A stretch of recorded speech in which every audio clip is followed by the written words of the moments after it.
estima que la economía nacional podría superar a la brasileña también en 2022. Y entonces aquí también el doctor Agustín Carstens, el gobernador del Banco de México, potencial para crecer 6% y más. Y otra nota sorprendente, Thomas Friedman, uno de los grandes editorialistas, de los más influyentes del New York Times. En una nota que publicó hace apenas unos días, vean lo que él dijo, textual: en la India las personas preguntan sobre China, en China la gente pregunta sobre la India. ¿Qué país será más dominante económicamente en el siglo XXI? Ahora tengo la respuesta: México. Dios mío, ¿qué están diciendo? Por Dios. Si uno dice, de verdad, es algo muy polémico, ¿no? Pero vean, o sea, son instituciones de prestigio, son académicos también de reconocido prestigio, o sea, no es cualquier opinión, o sea, no le está diciendo algún ricachón perdido allá en los Alpes suizos, no, es gente que incluso está monitoreando o tiene negocios en México. Entonces la pregunta es, ¿de veras México puede ser potencia mundial? Porque hay un escepticismo tremendo. Hay quien me dice, oye, no puede haber un cambio de época tan fuerte, si no veo gran diferencia entre el viejo y el nuevo PRI. Y entonces alguien por ahí en ese debate me pegó en el muro del Facebook en esto y dice, sí hay una diferencia. Esa es la única diferencia que hay entre el viejo y el nuevo PRI, ¿no? Mucho escepticismo, ¿no? Insisto, es un tema muy polémico. Ahora, también el escepticismo tiene que ver con la tremenda corrupción de nuestra clase política, ¿no? ¿A quién no le indignó ver los miles de millones de pesos que se embolsó la señora Elvester Gordillo? O sea, son cantidades así que a veces uno sabe que hay corrupción, pero no se le imagina así hasta que ve los números, ¿no?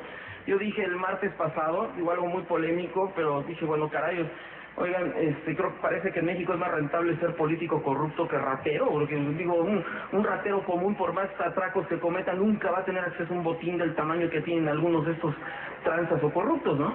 Entonces también hay escepticismo, porque dicen, es que nuestra clase política nos ha tenido hundidos. Sí, exactamente. Si nunca vamos a salir adelante, me dicen otras personas. Y ya saben, el ingenio popular también, una ocasión alguien decía por ahí, es que la palabra política, todo lo echa a perder. Entonces, ¿a qué se refería esta persona? Bueno, a que si traemos a colación la palabra madre, ¿qué nos viene a la mente así a bote pronto?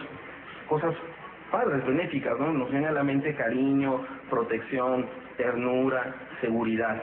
Bueno, dice esta persona, pero ¿qué pasa si a la palabra madre le agregamos la palabra política? Entonces ya se transforma en madre política igual a suegra y se ya se choca. Bueno, digo, ya saben, el ingenio popular, ¿no? Pero bueno, entonces, tomando en cuenta esto, esta descomposición política, la corrupción, pues hay personas que dicen, no, de ninguna manera, nunca vamos a ser potencia mundial. Ahora, ¿pero por qué élites financieras, inversionistas, analistas de prestigio mundial están augurando eso para México? ¿Qué están viendo?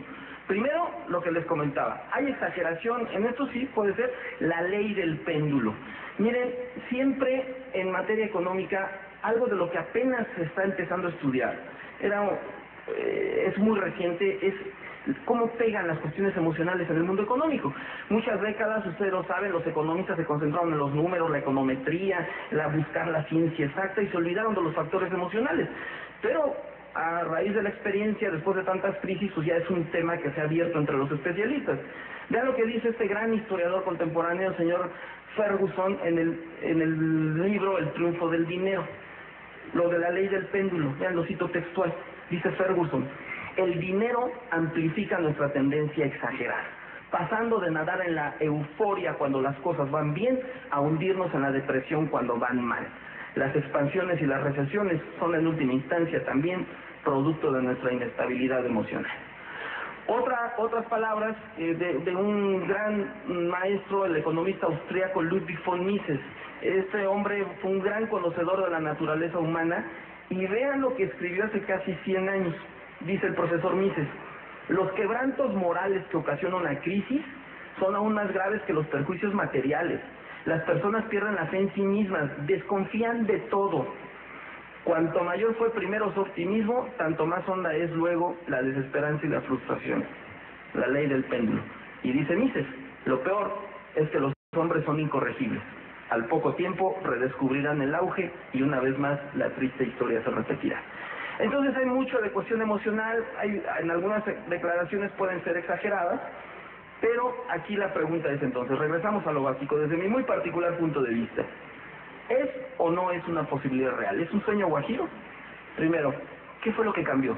¿Qué están viendo en el extranjero los inversionistas, gente poderosa, gente importante que puede traer capital a México, que puede generar empleos y que de alguna manera puede ayudar a cambiar la situación? ¿Qué es lo que están viendo? ¿Qué les pegó en el ánimo? ¿Por qué se corrieron al otro extremo? Primero, antes de entrar al poder Peña Nieto, como yo tengo contacto con políticos de todos los partidos, PRI, PAN, PRD, partidos pequeños, platico constantemente con diputados, senadores, presidentes municipales, gobernadores, etcétera. Y a mí me decían varios de los priistas, dice, Enrique va a hacer historia. Ya verás, te vas a sorprender como analista. Le dije, no, tú vas a estar enamorado de Kiki. No, dice, va a hacer historia. Dice, está negociando algo muy importante, te vas a sorprender. Y me lo decían diputados, senadores, gobernadores. Bueno, cuando el equipo de Peña Nieto presenta el documento a través de la Secretaría de Hacienda de Criterios Generales de Política Económica para el 2013, que es donde ahí plasman normalmente sus proyectos de cada año, vean lo que dijeron por escrito. Pusieron esto, ¿no? Dice, la agenda para incrementar el crecimiento es amplia y ambiciosa.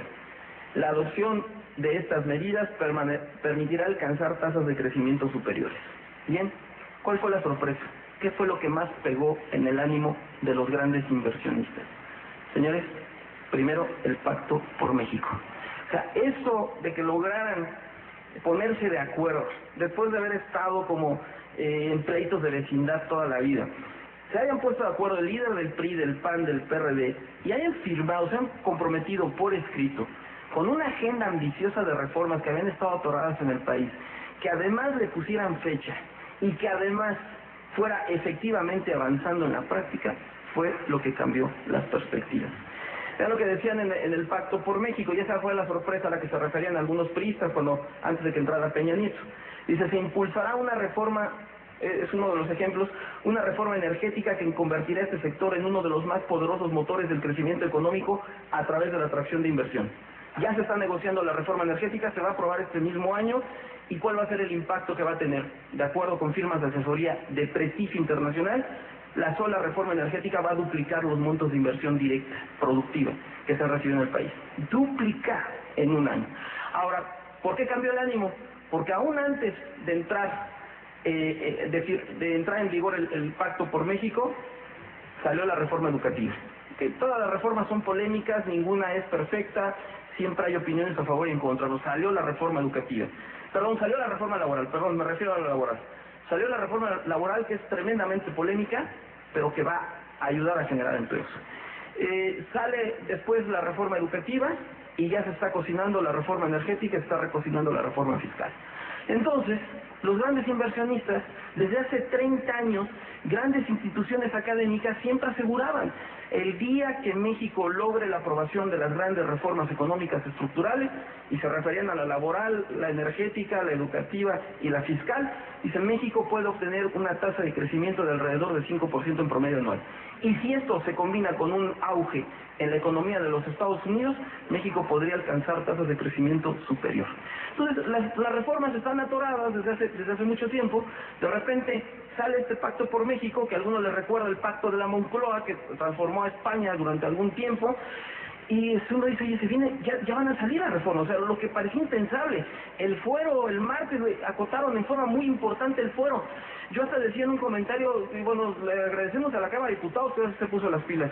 Pero yo creo que también le tenemos que agradecer a San Judas Tadeo, ¿no? El santito de las causas imposibles. Yo creo que nos hizo el milagro, ¿no? Porque era algo por lo que muchos habíamos estado luchando y simplemente no salía, ¿no?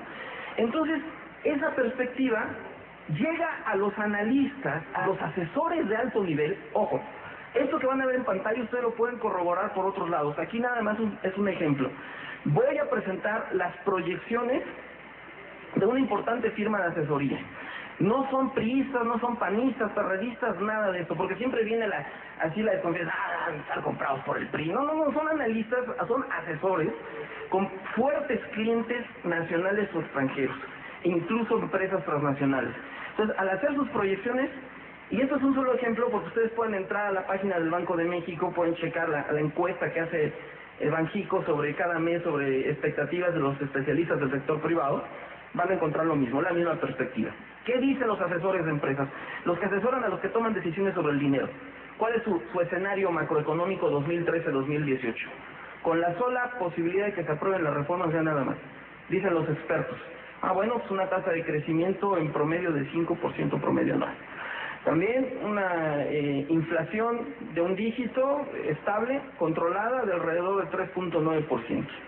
También la tasa todavía llamada líder, la de los CETES a 28 días, ustedes saben, la de los bonos del gobierno que todavía es usada para fijar otras tasas de interés, pues también en un nivel muy bajo, 5.7% promedio anual. También disciplina fiscal, las pérdidas en el presupuesto también controladas, incluso van a disminuir en 6 años, dicen los expertos. También nos hablan de las reservas de divisa, que van a aumentar de 165,000 millones de dólares nivel actual a 224,000 millones de dólares finalizando el sexenio, lo que nos habla de que se espera un flujo de inversión fuerte para el país. El nivel de exportaciones, dicen los especialistas, bueno,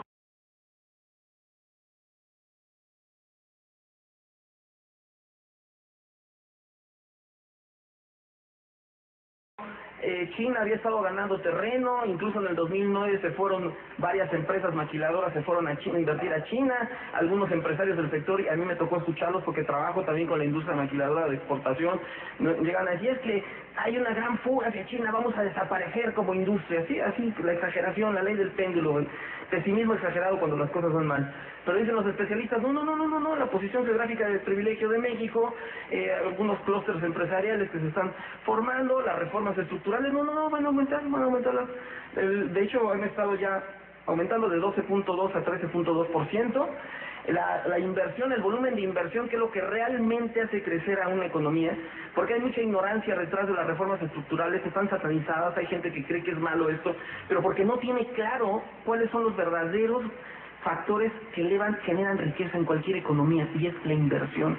Simple y sencillamente la inversión. No es el gasto público, no es la dádiva de políticos populistas, de ninguna manera es la inversión. El clima para favorecer el crecimiento de los negocios. Y esa es la inversión fija, dicen los expertos, va a crecer de 23.4 a 27.7, es un impulso bastante fuerte. Y la inversión extranjera directa de 20,000 a 31,500 millones de dólares en promedio, pero ahora ya con la expectativa de la reforma energética, ya les comento, se va a duplicar en la expectativa actual. Y lo más polémico de la proyección de los especialistas, nos dicen que casi 6 millones de personas podrían salir de la pobreza y, que se van a generar 6 millones de empleos a lo largo del sexenio en el mercado formal, solo en el mercado formal, y que 6.5 millones de personas podrían salir de la pobreza. Insisto, básicamente ligado a la aprobación de las grandes reformas económicas estructurales. Y entonces, la proyección del equipo de Peña Nieto, ¿cuál es? Pues también un gran optimismo. Vean las cifras del presidente Peña Nieto y de su equipo, ¿no? Primero nos dicen esto por escrito, en los criterios de política económica.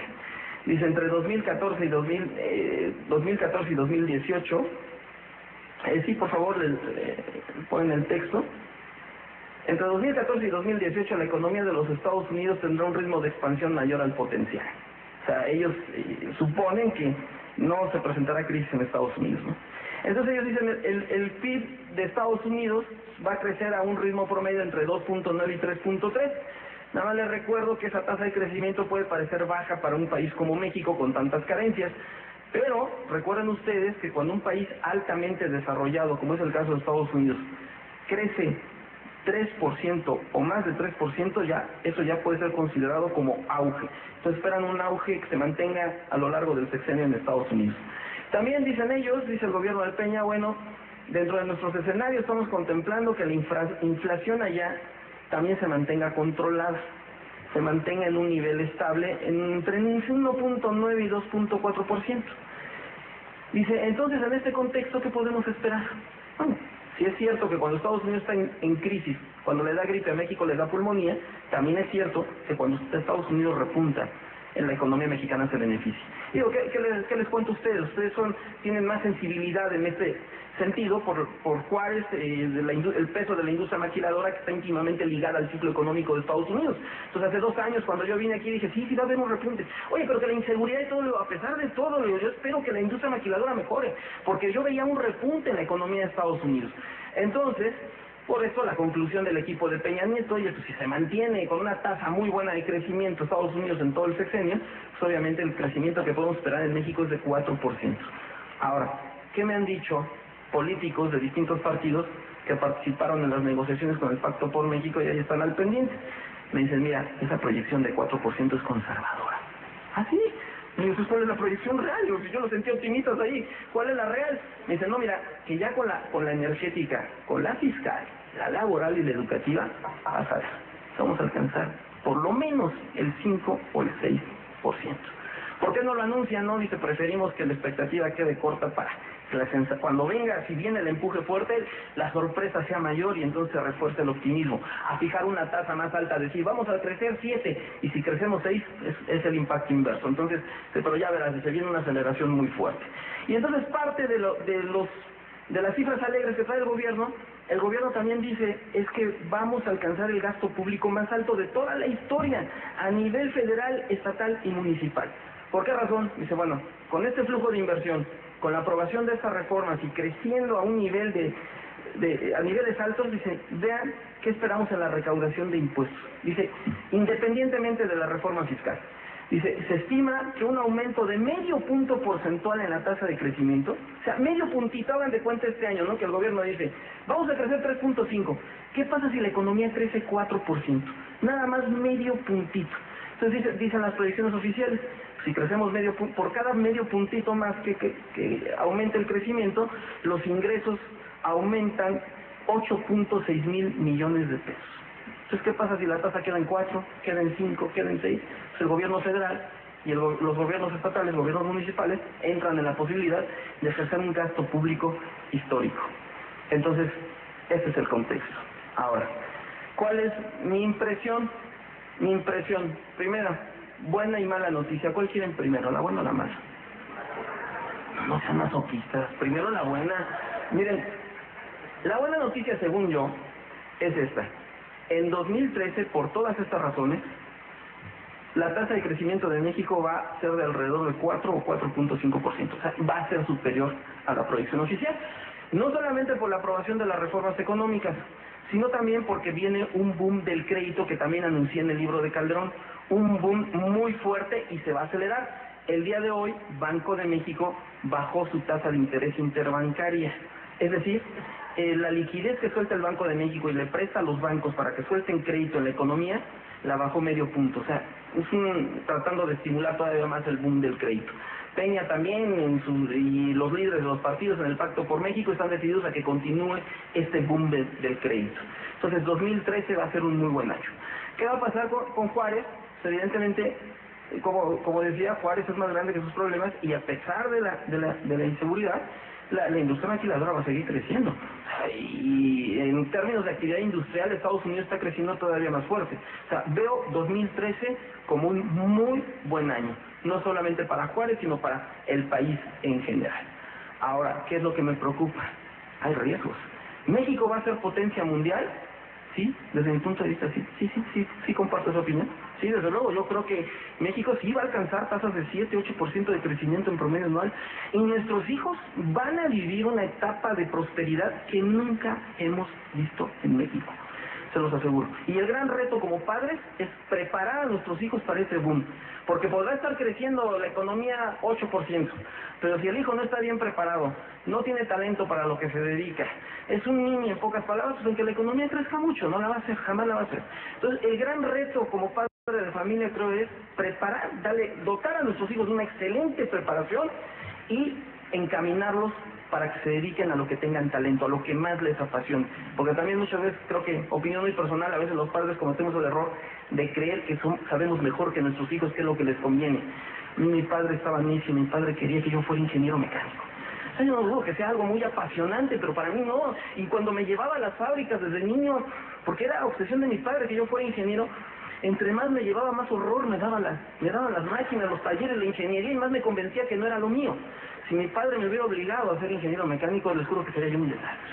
Un desastre, porque me dedico a lo que más me gusta, a lo que más me apasiona. Entonces, como padre, ese es el gran reto. Entonces, esas son las buenas noticias. 2013 continúa el repunte económico, la tasa de crecimiento va a ser más alta de lo que pronostica el gobierno, y la industria maquiladora de exportación, a pesar de todos los problemas, donde se ubique, va a seguir teniendo crecimiento. Y también la otra buena noticia es que México va a ser potencia mundial, sí, no lo dudo. Y sí, estoy de acuerdo con las predicciones de que en 2022 rebasa a Brasil como la primera economía regional. Me quedan viendo así como diciendo, ya se volvió loquito, ¿qué le dieron de tomar, no? Pero hay una mala noticia. ¿Cuál creen que es la mala? La mala noticia es que no va a ser nada fácil. Al alcanzar la cima, el camino está lleno de obstáculos y va a ser un proceso doloroso y complicado. Hay riesgos. ¿A qué me refiero? Me refiero a lo siguiente. Hace 2 años se los comenté, pero quiero traerlo a colación. Señores, recuerden esto, no lo olviden, por favor. Es muy fácil olvidarlo en la ley del péndulo cuando viene la euforia de los inversionistas. Ya se les está olvidando a ellos. Todas las economías capitalistas, sin excepción, están sujetas a padecer violentas fluctuaciones, a vivir ciclos de auge y de recesión, de reactivación y de crisis, a atravesar épocas de vacas gordas y épocas de vacas flacas. Los mercados son, por su propia naturaleza en la práctica, son inestables, es decir, el capitalismo se mueve por ciclos. Miren este gráfico que ya tengo actualizado. Parece un electrocardiograma, ¿no? No lo es.